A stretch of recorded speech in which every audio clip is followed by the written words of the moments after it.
क्या हो जाती है? खुशी गायब हो जाती है। खुशी कैसे गायब हो जाती? कि छोटी छोटी बातों को मन में रख लेते हैं, परेशान हो जाते हैं, उदास हो जाते हैं। क्यों? क्योंकि निश्चय नहीं होता। जब निश्चय नहीं होता तभी खुशी गायब होती है। तो सबसे पहले बाबा कहते हैं बच्चों को कि बच्चे निश्चय रखो कि हमें कौन पढ़ा रहा है, कौन हमें समझा रहा है। क्योंकि ये कोई साधारण मनुष्य के महावाक्य नहीं है, स्वयं किसके हैं? भगवान के महावाक्य हैं। तो बाबा ने कहा मीठे बच्चे, तुम्हें कौन पढ़ाने आया है ये विचार करो तो खुशी में रोमांच खड़े हो जाएंगे। मीठे बच्चे, तुम्हें कौन पढ़ाने आया है ये विचार करो तो खुशी में रोमांच खड़े हो जाएंगे। ऊंचे ते ऊंचा बाप पढ़ाते हैं, तो ऐसी पढ़ाई कभी भी छोड़नी नहीं है। प्रश्न है अभी तुम बच्चों को कौन सा निश्चय हुआ है और निश्चय बुद्धि की निशानी क्या होगी? उत्तर है तुम्हें निश्चय हुआ है कि हम अभी ऐसी पढ़ाई पढ़ रहे हैं जिससे डबल सिरताज राजाओं का राजा बनेंगे।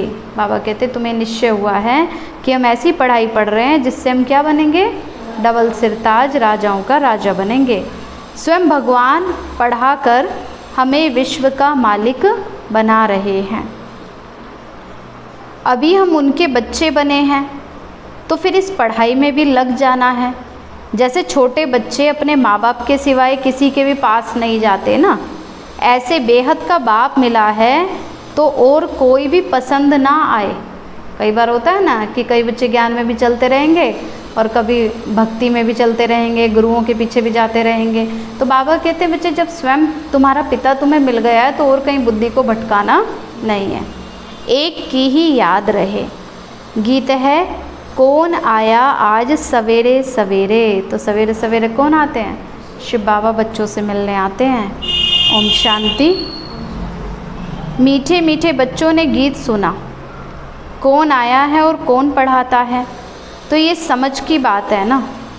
कोई तो बहुत अक्लमंद होते हैं, कोई कम अक्लमंद होते हैं। माना कोई बच्चे तो ज्ञान को बहुत अच्छे से समझते हैं, कोई नहीं समझते। जो बहुत पढ़ा लिखा होता है उसे बहुत अक्लमंद कहेंगे, दुनिया के हिसाब से ऐसे समझते हैं ना। शास्त्र आदि भी जो पढ़े लिखे होते हैं उनका तो मान होता है, कम पढ़े हुए को कम मान मिलता है।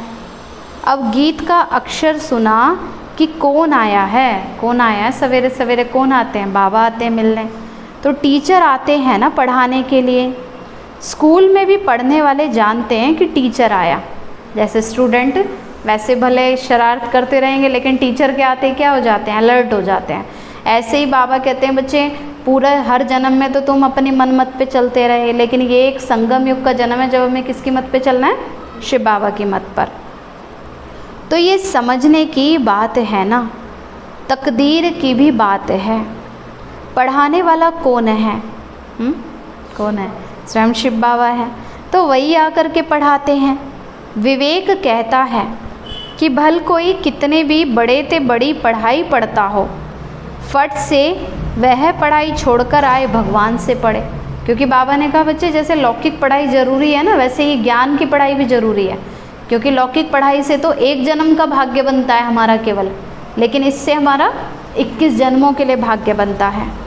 तो एक सेकंड में सब कुछ छोड़ बाप के पास आए पढ़ने के लिए। जिसको निश्चय हो जाए ना कि 21 जन्मों के लिए पढ़ाई पढ़ रहे हैं तो क्या होगा? फटाफट से आएंगे ना बाबा के पास पढ़ने के लिए। बाबा ने समझाया है अभी तुम पुरुषोत्तम संगम योगी बने हो। उत्तम ते उत्तम पुरुष हैं ये लक्ष्मी नारायण। दुनिया में तो किसी को भी पता ही नहीं है कि किस एजुकेशन से इन्होंने ये पद पाया है। लक्ष्मी नारायण ने कौन सी एजुकेशन से ये पद पाया है? ये ज्ञान की पढ़ाई पढ़ के है ना, संगम युग पर पढ़ाई पढ़ के। ये राजयोग की पढ़ाई से क्या बनते हैं? देवी देवता बनते हैं। तो तुम पढ़ते हो ना ये पद पाने के लिए। कौन पढ़ाते हैं? भगवान पढ़ाते हैं। तो और सब पढ़ाइयाँ छोड़ इस पढ़ाई में लग जाना चाहिए, क्योंकि बाप आते ही हैं कल्प के बाद। बाप कहते हैं मैं हर 5000 वर्ष के बाद आता हूँ सम्मुख पढ़ाने। तो वंडर है ना, कहते भी हैं ना कि भगवान हमको पढ़ाते हैं तो ये पद प्राप्त हम करते हैं ना, पढ़ाई पढ़ते हैं तभी तो पद भी प्राप्त करेंगे। कई तो फिर भी पढ़ते नहीं हैं, इतना बाबा समझाते हैं फिर भी बच्चे पढ़ते नहीं हैं। तो बाबा कहेंगे कि सयाना नहीं है ना, माना समझदार नहीं है, क्योंकि बाबा कहते हैं ऐसे ही अपना टाइम वेस्ट करते रहते हैं बस दुनियावी व्यर्थ की बातों में। तो इसका मतलब क्या कर रहे हैं, अपने 21 जन्मों का भाग्य खराब कर रहे हैं ना, गंवा रहे हैं। तो बाबा कहते हैं बच्चे बाप की पढ़ाई पर पूरा ध्यान नहीं देते, बाप को ही भूल जाते हैं, माना इतना माया में फंस जाते हैं जो भगवान को याद करना ही भूल जाते हैं। तुम कहते हो कि बाबा क्या करें, हम भूल जाते हैं। जब बाबा पूछते हैं कि बच्चे याद में रहते हो, तो कहते हैं क्या करें बाबा, भूल जाते हैं। लेकिन बाबा क्या कहते हैं, बच्चे जब ज़रूरत पड़ती है तभी मुझे याद करते हो, वैसे भूल जाते हो, है ना। टीचर को भी भूल जाते हैं। यही तो क्या है, माया के तूफान है। यही तो माया है ना, कि जो हमें बाबा से दूर करने के लिए आती है। इसलिए तो दिखाते थे कि जब तपस्या करते थे तो राक्षस आकर के विघ्न डालते थे। तो ये इस समय की बातें हैं कि माया विघ्न डालती है। और माया कैसे विघ्न डालती है, हमारे मन के विचारों के द्वारा, कि हमारे मन में उल्टे पुल्टे ख्याल लाएगी माया, है ना, व्यर्थ की बातें लाएगी बाबा से दूर करने के लिए। क्योंकि कभी होगा कि क्लास का टाइम हो रहा होगा, हम सोचेंगे नहीं अभी तो थोड़ा रेस्ट कर लेते हैं, नहीं अभी थोड़ा सो जाते हैं, अभी घर का काम कर लेते हैं। मतलब मुरली सुनने का टाइम मिलते हुए भी कई बच्चे क्या कर देते हैं, गवा देते हैं, है ना। सब काम के लिए टाइम निकल जाता है, लेकिन किसके लिए, भगवान के लिए समय नहीं निकालते हैं। तो यही तो माया के तूफान है ना। परंतु पढ़ाई तो पढ़नी चाहिए। बाबा कहते हैं बच्चे मैं इतनी ऊंची नॉलेज दे रहा हूँ तो ये पढ़नी तो चाहिए ना। विवेक कहता है भगवान पढ़ाते हैं तो उस पढ़ाई में तो एकदम लग जाना चाहिए। छोटे बच्चों को ही पढ़ना होता है, आत्मा तो सबकी है ना, बाकी शरीर छोटा बड़ा होता है। कई कहते हैं ना कि बाबा छोटे बच्चों को क्या समझ में आएगा, लेकिन बाबा क्या कहते हैं, बच्चे छोटे बच्चे ज़्यादा अच्छे से समझते हैं, क्योंकि छोटे बच्चों की बुद्धि में इधर उधर की बातें थोड़े ना होती हैं। हम भी जब छोटे थे तो बहुत जल्दी ज्ञान को समझ लेते थे, है ना। अब भी बाबा कहते हैं ज्ञान में जब चलते रहते हैं तब तो धीरे धीरे और पक्के होते जाते हैं, लेकिन ऐसा नहीं है कि एज छोटी है तो ज्ञान नहीं समझ में आएगा। तो छोटे बच्चों को पढ़ना होता है, आत्मा सबकी है, शरीर ही तो छोटा बड़ा होता है। आत्मा तो कहती है कि मैं आपका छोटा बच्चा बनाऊँ। ज्ञान में चलते हुए जैसे किसी को 6 महीने, किसी को 5 महीने होते हैं, तो क्या कहेंगे कि छोटे बच्चे हैं ना ज्ञान में। तो बाबा कहते हैं अच्छा बच्चे अगर मेरे अब बने हो तो पढ़ाई खूब पढ़ो, दूध पाक तो नहीं हो ना। माना कई बच्चे होते हैं ना ज्ञान में भी चलते रहेंगे लेकिन व्यर्थ की बातों में भी फंसे रहेंगे। पढ़ाई में फर्स्ट, बाबा कहते हैं पढ़ो, है ना, माना मन लगा करके पढ़ो। तो इसमें बहुत अटेंशन देना है। स्टूडेंट फिर आते हैं यहाँ टीचर, सुप्रीम टीचर के पास, तो वह पढ़ाने वाले टीचर्स भी मुकर्रर हैं, तो भी सुप्रीम टीचर तो है ना। माना अलग अलग सेंटर्स पे सब हैं, दीदियां हैं समझाती हैं, लेकिन सबसे जो सुप्रीम टीचर है वो कौन है, शिव बाबा है। तो 7 रोज़ की भट्टी भी गाई हुई है, 7 रोज़ जो कोर्स किया जाता है। बाबा कहते हैं बच्चे पवित्र रहो और मुझे याद करो, दैवी गुण धारण किए तो फिर तुम ये बन जाएंगे। कैसा बन जाएंगे, लक्ष्मी नारायण के जैसा बनेंगे। बेहद के बाप को याद करना है। छोटे बच्चे को भी तो माँ बाप के सिवाय दूसरा कोई भी उठाते हैं तो उसके पास नहीं जाते ना। जैसे छोटा बच्चा होगा कोई और उसको हिलाएगा ना तो माना गोद में नहीं जाता जल्दी से, तो ऐसे ही जो पक्के बाबा के बच्चे होंगे वो और बातों में नहीं जाएंगे। तो बाबा ने कहा तुम तो जानते हो ना, हम तो ऊँचे ते ऊँचे बाप के बच्चे हैं, वह हमको डबल सिरताज राजाओं का भी राजा बनाते हैं। लाइट का ताज मनमना भव और रतन जड़ित ताज मध्याजी भव। निश्चय तो हो जाता है ना। तो हम इस पढ़ाई से विश्व का मालिक बनते हैं। 5000 वर्ष के बाद हिस्ट्री रिपीट होती है ना। तुमको राजाई मिलती है, बाकी सब आत्माएं फिर कहाँ चली जाएंगी। बाबा कहते तुम राज्य में आ जाओगे और बाकी सब आत्माएं शांति धाम में चली जाती हैं। तो अभी तुम बच्चों को मालूम पड़ा है, असल में तो हम आत्माएं बाप के साथ अपने घर में रहती हैं। बाबा का बनने से अभी तुम स्वर्ग के मालिक बनते हो और फिर बाबा को भूल जाते तो ऑर्फन बन पड़ते हो, मतलब माया के बन जाते हो, निधन के बन जाते हो। तो भारत तो इस समय ऑर्फन है ना, माना जिसके माता पिता नहीं होते ना उसको कहते हैं कि ये तो ऑर्फन है। तो इस समय भारत में सभी मनुष्य किसको भूल गए हैं, अपने पिता को, भगवान को भूल गए हैं। ऑर्फन उनको कहा जाता है जिनके माँ बाप नहीं होते हैं, तो धक्का खाते रहते हैं। तो तुमको तो अब बाप मिला है, तुम सारे सृष्टि के चक्र को जानते हो, तो खुशी में गदगद होना चाहिए कि हम बेहद के बाप के बच्चे हैं। परमपिता परमात्मा प्रजापिता ब्रह्मा के द्वारा नई सृष्टि ब्राह्मणों की रचते हैं। तो ये तो बहुत सहज समझने की बातें हैं। तुम्हारे चित्र भी हैं, विराट रूप का चित्र भी तो बनाया है ना, 84 जन्मों की कहानी भी दिखाई है। हम सो देवता, फिर क्षत्रिय, फिर वैश्य और फिर शूद्र बनते हैं। अब ये कोई भी मनुष्य नहीं जानते हैं, क्योंकि ब्राह्मण और ब्राह्मणों को पढ़ाने वाले बाप का दोनों का ही नाम निशान गुम कर दिया है। दुनिया में तो किसी को पता ही नहीं है कि कौन शिव बाबा है, कब आते हैं, माना वो शिव और शंकर को एक समझ लेते हैं ना। अब इंग्लिश में भी तुम अच्छी रीति समझा सकते हो, जो इंग्लिश जानते हैं तो ट्रांसलेशन कर फिर समझाना चाहिए। अब विदेशों के जो बच्चे हैं तो उन्हों को फिर क्या करते हैं, ज्ञान सुनाना होता है तो हिंदी कोई क्या करते हैं, ट्रांसलेट करके समझाते हैं ना। तो फादर नॉलेजफुल है, उनको ये नॉलेज है ना कि सृष्टि का चक्र कैसे फिरता है। ये है पढ़ाई। योग को भी तो बाप की याद ही कहा जाता है, जिसको अंग्रेजी में कम्युनियन कहा जाता है। तो बाप से कम्युनियन, टीचर से कम्युनियन और गुरु से कम्युनियन, माना बाबा से भी योग, और बाबा ने कहा टीचर के रूप में भी शिव बाबा से योग रखना है, कनेक्शन रखना है। ये है गॉड फादर से कम्युनियन। खुद बाप कहते हैं मुझे याद करो, और कोई भी देहधारी को याद नहीं करो। मनुष्य तो गुरु आदि करते हैं, शास्त्र पढ़ते हैं, एम ऑब्जेक्ट तो कुछ भी नहीं है, सदगति होती नहीं। अब कितना भी गुरुओं के पीछे जाते रहते हैं, लेकिन सच्चा ज्ञान जब तक नहीं मिलता तब तक तो सदगति नहीं है ना। तो बाबा कहते हैं बच्चे, हम तो आए हैं तुम सबको वापस ले जाने, तो चलना है। हाँ, बाबा कहते हैं अब तो जल्दी जल्दी घर वापस चलना है ना, अब तो तैयारी करनी है। अब तो वैसे भी हम देख रहे हैं, देखो दुनिया में हालात कैसे होते जा रहे हैं। तो अभी तुमको बाप के साथ बुद्धि का योग रखना है, तो फिर तुम वहाँ जाकर पहुँचेंगे, तो अच्छी रीति याद करने से विश्व के मालिक बनेंगे। ये लक्ष्मी नारायण पैराडाइज के मालिक थे ना। अब ये कौन समझाने वाला है, ये सारी बातें कौन समझा रहे हैं? शिव बाबा समझाते हैं।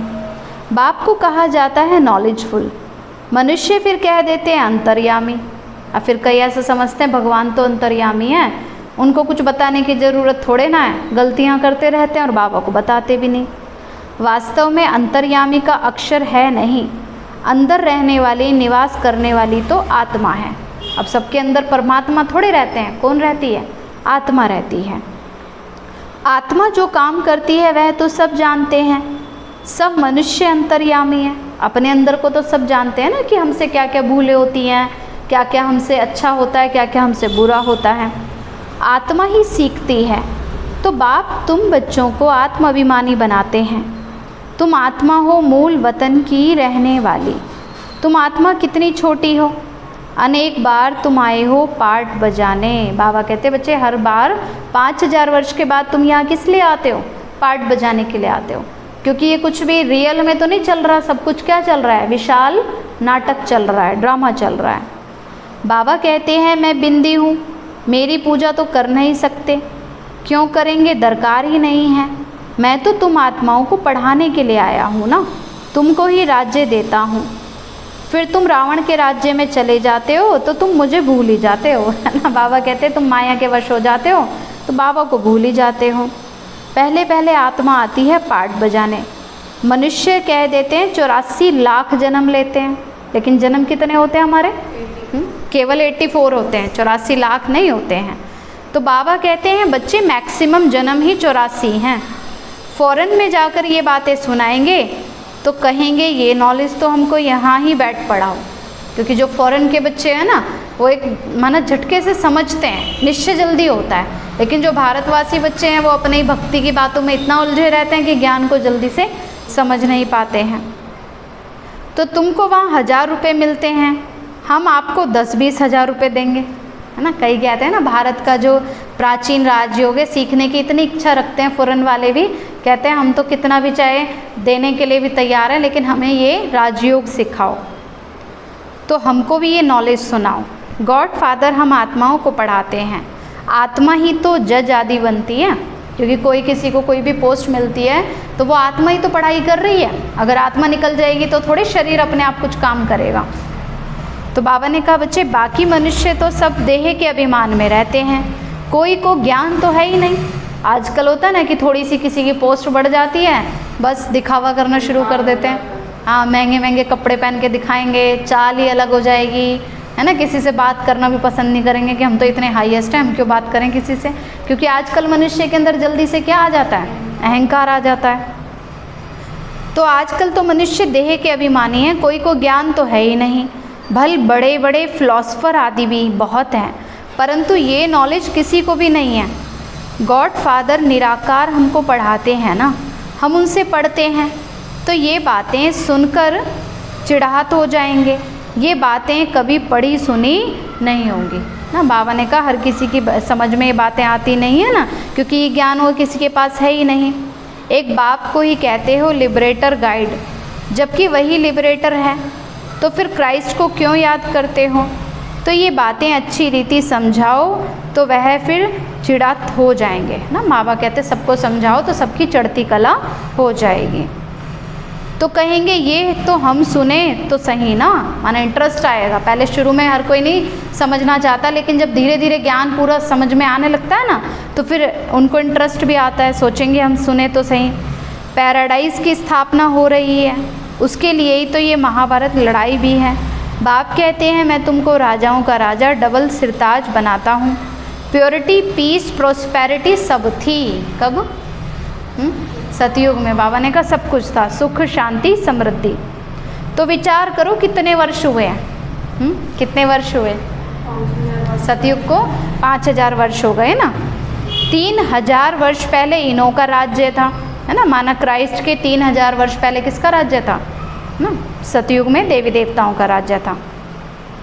तो कहेंगे ना ये तो स्पिरिचुअल नॉलेज है। अब ये तो डायरेक्ट उस सुप्रीम फादर का बच्चा है। कौन? ब्रह्मा बाबा। ब्रह्मा बाबा तो डायरेक्ट ही, है ना, शिव बाबा से ही इस समय पालना लेते हैं, फिर हम बच्चों को पालना मिलती है। तो ये तो डायरेक्ट ही सुप्रीम फादर का बच्चा है, उनसे राजयोग सीख रहा है। वर्ल्ड की हिस्ट्री ज्योग्राफी कैसे रिपीट होती है, ये सारी नॉलेज है ना। हमारी आत्मा में 84 जन्मों का पार्ट भरा हुआ है, तो इस योग की ताकत से ही आत्मा सतो प्रधान बन करके गोल्डन एज में चली जाएगी। फिर उसके लिए ये राज्य चाहिए। जब सारी आत्माएं शुद्ध हो जाएंगी ना, पवित्र हो जाएंगी, तो उनके लिए राज्य भी कैसा चाहिए? पवित्र ही चाहिए।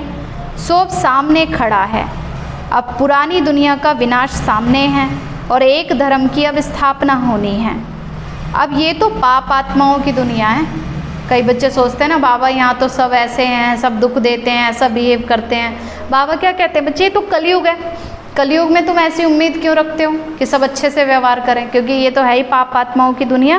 क्योंकि यहाँ पर सब किसके वश में है? माया के वश में है। अभी तुम तो पावन बन रहे हो ना, बाबा कहते लेकिन तुम तो उनके जैसे नहीं हो ना। वो चाहे जो भी करें, लेकिन तुम्हें वो गलती नहीं करनी है। तुम अच्छा कर्म कर रहे हो तो तुम्हें बाबा से शक्ति मिलती रहेगी, तुम आगे बढ़ते रहोगे। तो बाबा कहते तुम पावन बन रहे हो, तो बोलो इस याद के बल से हम पवित्र बनते हैं और सबका विनाश हो जाएगा।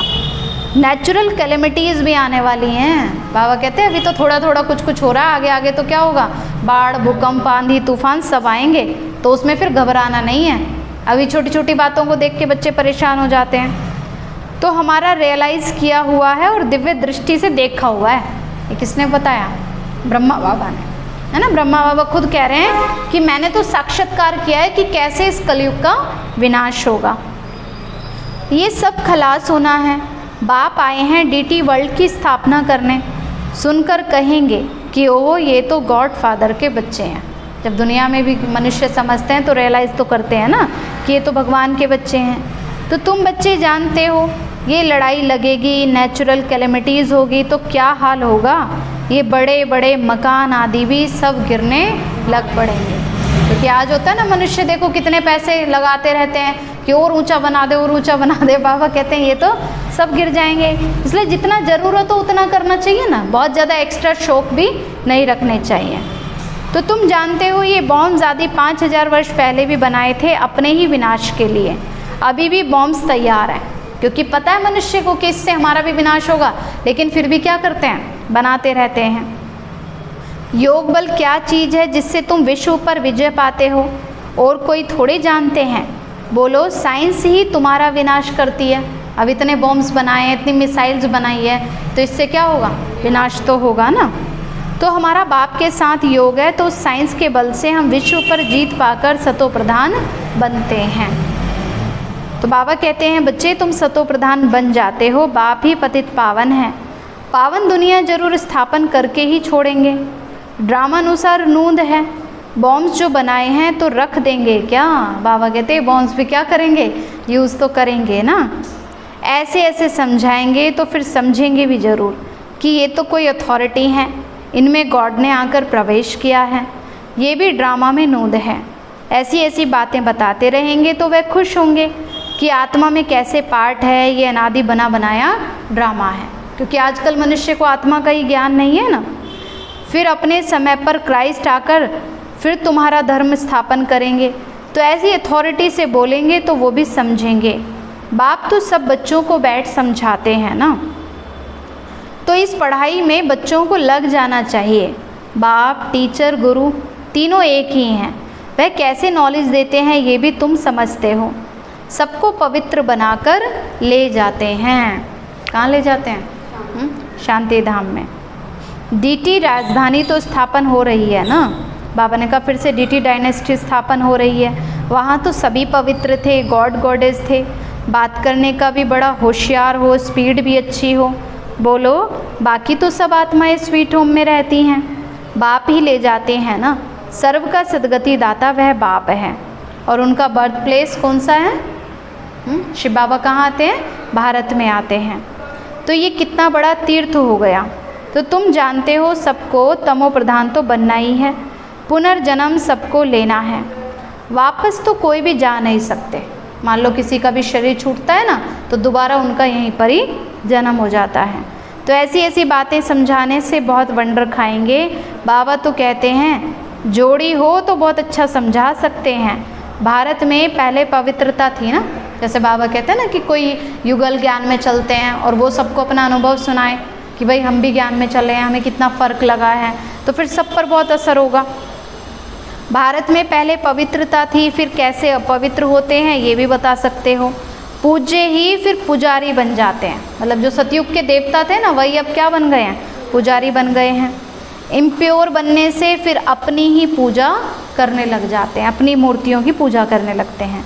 राजाओं के घर में भी इन देवताओं के चित्र रहते हैं। जो पवित्र डबल सिरताज थे उन्हों को फिर बिगर ताज वाले अपवित्र पूजते हैं, तो वो हो गए पुजारी राजा। तो उनको तो गॉड गॉडेज नहीं कहेंगे ना, क्योंकि इन देवताओं की पूजा करते हैं। मतलब जो द्वापर युग के राजा हैं वो देवी देवताओं की पूजा करते हैं, तो उनको गॉड गॉडेज नहीं कहेंगे। आपे ही पूज्य और आपे ही पुजारी, तो पतित बन जाते हैं तो रावण का राज्य शुरू हो जाता है। तो इस समय तो रावण का राज्य है। ऐसे ऐसे बैठकर समझाएं तो कितना मज़ा कर दिखाएं, मतलब कितनी मनुष्यों में खुशी आ जाए। तो बाबा ने कहा तो ऐसे समझाना चाहिए कि हम युगल फिर से सुपूज्य बनेंगे। जो बाबा कहते हैं युगल ज्ञान में चल रहे हैं ना, उनको दूसरों को समझाना चाहिए। हम प्योरिटी, पीस, प्रोस्पेरिटी का फिर से वर्षा ले रहे हैं। तुम्हारे चित्र भी निकालते रहते हैं। ये तुम्हारा ईश्वरीय परिवार है। बाबा कहते हैं ये जो संगम युग पर है ये हम सब का क्या है, ईश्वरीय परिवार है, जो 21 जन्म हमारे साथ चलेगा। फिर आहिस्ते आहिस्ते वृद्धि होती जाती है। बाबा ने कहा सतयुग में तो थोड़े होते हैं, फिर धीरे धीरे वृद्धि होती जाती है। बाप के बच्चे हैं, पोतरे पोतरियां हैं, बस और कोई संबंध नहीं है ना। यहाँ पे हम सब कौन हैं, शिव बाबा के बच्चे हैं, आपस में भाई बहन हैं। नई सृष्टि इसको कहीं तो नई सृष्टि इसी को तो कही जाती है ना। फिर देवी देवता थोड़े बनेंगे ना, माना सतयुग में इतनी ज़्यादा भीड़ तो नहीं होगी, थोड़े ही बनेंगे। फिर आहिस्ते आहिस्ते वृद्धि होती है। ये नॉलेज कितनी समझने की है। ये बाबा भी तो धंधे में जैसे नवाब था, कौन, ब्रह्मा बाबा है ना। ब्रह्मा बाबा का तो अथाह बिजनेस था, कोई कमी तो नहीं थी। लेकिन जब शिव बाबा ने प्रवेश किया तो क्या किया, ब्रह्मा बाबा ने सब कुछ छोड़ दिया कि इस दुनिया का धन दौलत मेरे साथ थोड़े जाएगा ना, मेरे साथ तो भगवान जाएगा। 21 जन्मों की राजाई मुझे भगवान से मिल रही है। तो कोई बात की परवाह भी नहीं की, माना सब कुछ ईश्वरीय सेवा में लगा दिया, तो कोई परवाह नहीं रहती थी। ये देखा कि ये तो बाप पढ़ाते हैं और विनाश सामने खड़ा है, तो फट से सब कुछ छोड़ दिया। तो ज़रूर ये समझा ना कि हमको बादशाही मिलती है। इसको कहते हैं निश्चय, कि ब्रह्मा बाबा ने क्या किया, 1 सेकंड नहीं लगाया, 1 सेकंड में निश्चय कर लिया ना। फिर इस गदाई का क्या करें, है ना, कलयुगी दुनिया के धन दौलत के पीछे क्या भागना। देखो जितना मिल रहा है उतने में हमें संतुष्ट रहना चाहिए, ये नहीं कि ये भी चाहिए ये भी चाहिए। तो ये पूरी रीति पढ़ना चाहिए, उनकी मत पर चलना चाहिए। बाबा कहते हैं बच्चे अपने को आत्मा समझ मुझ बाप को याद करो, क्योंकि कई बार होता है ना, हम देह के अभिमान में बैठ जाते हैं ऐसे ही बस योग करने के लिए, तो फिर क्या होगी, इसी दुनिया की बातें याद आती रहेंगी, है ना। लेकिन पहले ही याद दिलाओ अपने आप को कि मैं शरीर नहीं हूँ, मैं तो ज्योति बिंदु आत्मा हूँ, बाबा की बच्ची हूँ, मैं तो यहाँ पे नाटक में पार्ट बजा रही हूँ, बस ये याद करना है। तो बाबा ने कहा बच्चे तुम बाप को भूल जाते हो, ये लज्जा नहीं आती, है ना। बाबा कहते हैं तुम मुझे ही भूल जाते हो, मैं तो तुम्हारे लिए सब कुछ कर रहा हूँ, तुम्हें पढ़ाने आया हूँ, तुम्हारे लिए सतयुग बना रहा हूँ, और बच्चे भूल जाते हैं। तो वो खुशी नहीं चढ़ती है, बाबा देखते हैं वो नशा नहीं रहता बच्चों को। यहाँ से तो बहुत अच्छे रिफ़्रेश होकर जाते हैं और फिर वहाँ सोडा वाटर हो जाते हैं। माना मुरली सुनते हैं सेंटर पे तो बस बाबा बहुत अच्छा लगा बहुत अच्छा लगा, और फिर हाँ फिर बाहर में जाके फिर वही मेरे तेरे की बातों में चले जाते हैं। तो अब तुम बच्चे पुरुषार्थ करते हो ना गांव-गांव में सर्विस करने का। बाबा कहते हैं पहले पहले तो यही बताओ कि आत्माओं का बाप कौन है। भगवान तो निराकारी है, क्योंकि कोई इतने सारे देहधारी आज मनुष्य अनेकों को भगवान कहने लग गए ना, लेकिन हम सबका पिता तो निराकार है। जैसे हम निराकार हैं वैसे हमारा पिता भी निराकार है। वही इस पतित दुनिया को पावन बनाएंगे। अच्छा मीठे मीठे सिकीलदे बच्चों प्रति माता पिता बाप दादा का याद प्यार और गुड मॉर्निंग। रूहानी बाप की रूहानी बच्चों को नमस्ते। रूहानी हम बच्चों की रूहानी माता पिता बाप दादा को नमस्ते नमस्ते नमस्ते। बाबा नमस्ते, सदा रहें हंसते और हंसाते। शुक्रिया बाबा शुक्रिया बाबा शुक्रिया बाबा। धारणा के लिए मुख्य सार है, स्वयं भगवान सुप्रीम टीचर बनकर पढ़ा रहे हैं, इसलिए अच्छी रीति पढ़ना है, क्योंकि ये कोई मनुष्य की पढ़ाई नहीं है। स्वयं भगवान हमें सुप्रीम टीचर बनकर पढ़ा रहे हैं, तो उनकी मत पर चलना है, अच्छी रीति पढ़ना है। सेकंड है बाप के साथ ऐसा योग रखना है जिससे साइलेंस का बल जमा हो, माना एक रस स्थिति हो हमारे योग में। साइलेंस का बल कब जमा होगा, जब हम दिल से बाबा के साथ कनेक्ट हो जाएंगे, आत्मा समझ के अपने आप को तब याद करें बाबा को। साइलेंस के बल से विश्व पर जीत पानी है, पतित से पावन बनना है। वरदान बाबा ने दिया, एक मत और एक रस अवस्था के द्वारा धरनी को फलदायक बनाने वाले हिम्मतवान भव। एक मत और एक रस अवस्था के द्वारा धरनी को फलदायक बनाने वाले हिम्मतवान भव। जब आप बच्चे हिम्मतवान बनकर संगठन में एक मत और एक रस अवस्था में रहते हो व एक ही कार्य में लग जाते हो, तो स्वयं भी सदा प्रफुल्लित रहते और धरनी को भी फलदायक बनाते हो। बाबा कहते हैं ना, कोई भी कार्य करो मिल के करो, ये नहीं कि मैं इसकी बात नहीं मानूंगी, ये तो ऐसा कहती है, ये वैसा कहती है, मुझे इसका नहीं सुनना। लेकिन बाबा कहते हैं बच्चे, जो तुम्हें लगता है ना कि सही है तो उस बात पे मिल के करो, ये नहीं कि किसी की बात को हमें कट करना है। अगर कोई दूसरा भी राय दे रहा है तो उसको भी हमें मान करके फिर हमें सेवा में लगना चाहिए। जैसे आजकल साइंस के द्वारा अभी अभी बीज डाला और अभी अभी फल मिला, ऐसे साइलेंस के बल से सहज और तीव्र गति से प्रत्यक्षता देखेंगे। जब स्वयं निर्विघ्न एक बाप की लगन में मगन एक मत और एक रस रहेंगे, तो अन्य आत्माएं भी स्वतः और सहयोगी बनेंगी और धरनी भी फलदायक हो जाएगी। बाबा कहते हैं जब तुम सबके साथ मिल के चलोगे ना, तो दूसरे भी फिर तुम्हारी अपने आप ही मदद करेंगे, अपने आप ही तुम्हारा कार्य अच्छा होगा। बस केवल क्या करते रहो, सबको दुआएं देते रहो, सबके साथ मिल के चलो, है ना। संगठन में बाबा कहते हैं एक मत रखो अपनी। स्लोगन है, जो अभिमान को शान समझ लेते हैं वो निर्माण नहीं रह सकते हैं। कई बच्चे होते हैं ना, अभिमान में आ जाते हैं और सोचते हैं हम तो अपनी शान में रहते हैं, लेकिन बाबा क्या कहते हैं, इसमें अंतर है। शान माना आत्मा के स्वधर्म में रहना, कि मैं शांत स्वरूप आत्मा हूँ, मैं शुद्ध आत्मा हूँ, मैं पवित्र आत्मा हूँ, मैं प्रेम स्वरूप आत्मा हूँ, मैं शिव बाबा की बच्ची हूँ ना। ये है शान में रहना, स्वमान में रहना। और अभिमान माना क्या होता है, कि मैं ही बहुत अच्छी हूँ, सब तो बेकार है, मैं ही सारा काम करती हूँ, सब तो कुछ करते ही नहीं। तो ये क्या हो जाता है, अभिमान आ जाता है। तो इस अभिमान को हमें क्या करना है, त्याग करना है ना। चलो अभी हम बाबा को शुक्रिया करेंगे। मीठे बाबा, आपने हमें सब कुछ दिया, आपका बार बार शुक्रिया। प्यारे बाबा, आप हमें ज्ञान, गुण, शक्तियों, वरदानों और सद्बुद्धि से भरपूर करते हो। आपका बार बार शुक्रिया। मीठे बाबा, आपने मुझ आत्मा को, इस सेवा स्थान को निर्विघ्न बनाया। आपका पदम गुणा बार शुक्रिया। प्रकृति के पांचों तत्वों का भी शुक्रिया, साइंस के साधनों का भी शुक्रिया, लौकिक अलौकिक परिवार का भी शुक्रिया। हे तन, तुम्हारा भी शुक्रिया। विश्व की सर्वात्माओं का और ब्रह्मांड की सारी शक्तियों का, सब प्रकार का सहयोग देने के लिए शुक्रिया। मीठे बाबा, मुझ आत्मा ने जाने अनजाने में जिन भी आत्माओं को दुख दिया है, मैं उन सभी से क्षमा चाहती हूँ। मुझे क्षमादान दिलाओ। और जिन भी आत्माओं ने मुझे दुख दिया है, विघ्न रूप बने हैं, मैं उन सभी को दिल से क्षमा करती हूँ। सबका कल्याण हो, सबको सुख शांति सद्बुद्धि मिले और बाबा के सेंटर्स की सेवाएं खूब बढ़ती जाएं। अच्छा, ओम शांति।